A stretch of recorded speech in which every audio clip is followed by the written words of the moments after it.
Hello and welcome to Learning with Lulu. In this video we are going to do a quick summary of Chapter 16 in Nathaniel Hawthorne's The Scarlet Letter. Before we get started, say hello by commenting down below what brings you not only to this channel but specifically to this video.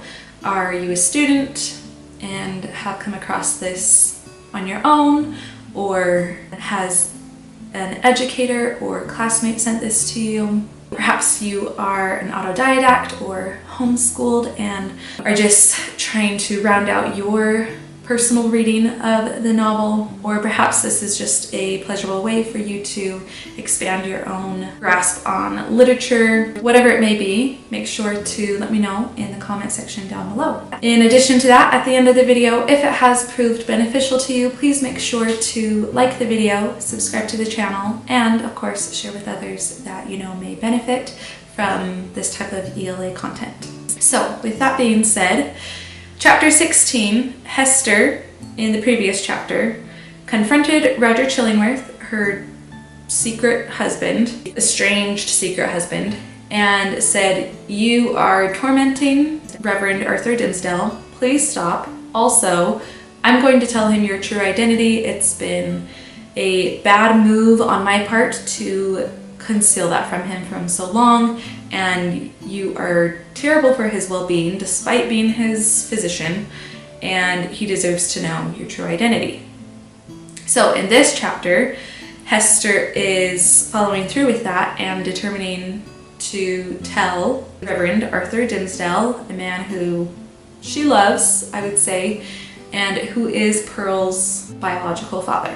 So the Reverend Dimmesdale has been apparently visiting a indigenous settlement and is going to be walking back through the forest, and Hester has become aware of this, and so she decides, I'm going to wait in the forest for him along this path that I know he's going to come along, so that I can have essentially the privacy of talking to him in this manner.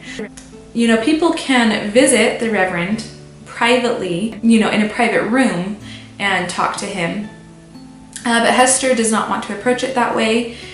I think somehow the openness and the natural setting feels more comforting, as well as it's easy to see if anyone would be eavesdropping.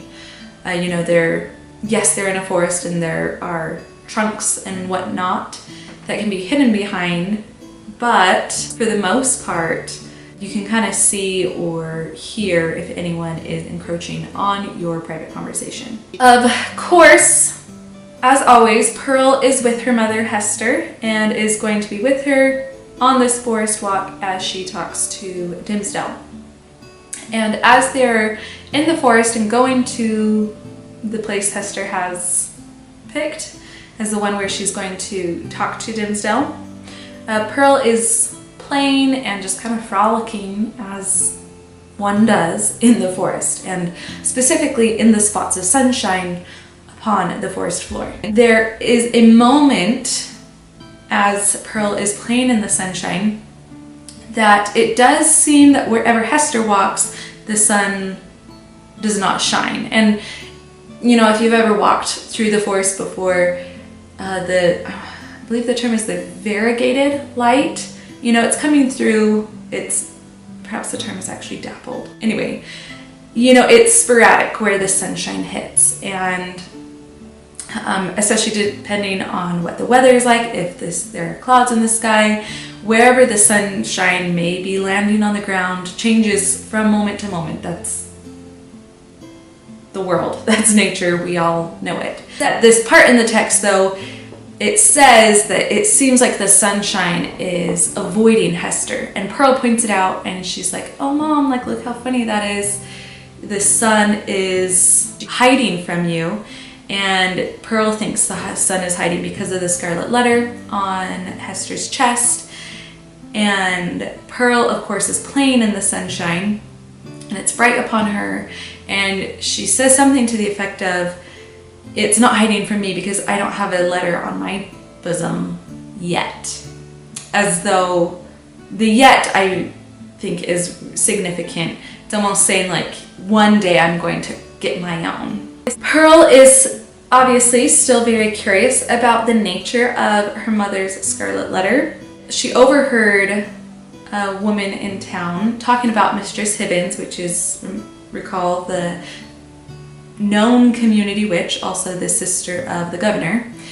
She overheard a woman talking about Mistress Hibbins and other witches' excursions at midnight, and essentially accusing Hester of being part of that number, and saying that the black man, in this case meaning the devil, that the scarlet letter is a mark from him, is a sign that Hester has involved herself in those kind of activities.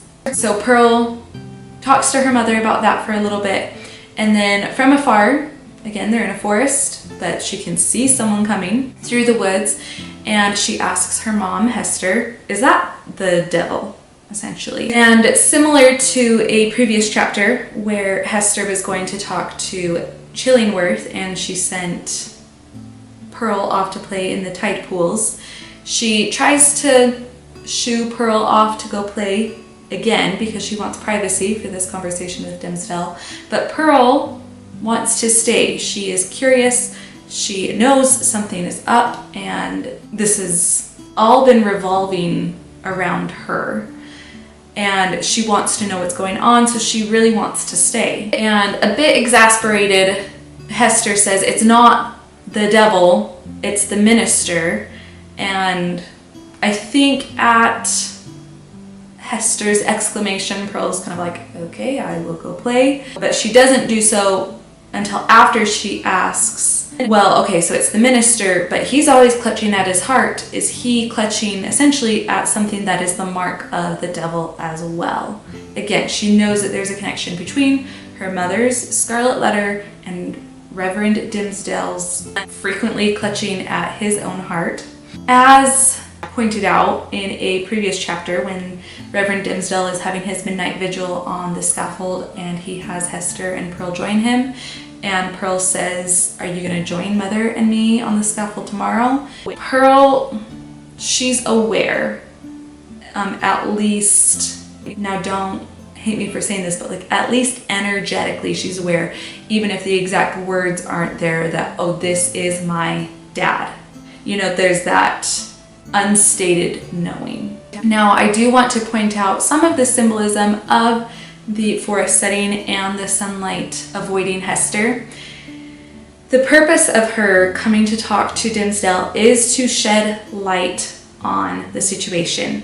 But just as the sunlight is avoiding her and shunning her, we're going to find in the upcoming chapters that the truth, the light that Hester has intended to shed on the situation is going to perhaps not come across the way she means it to.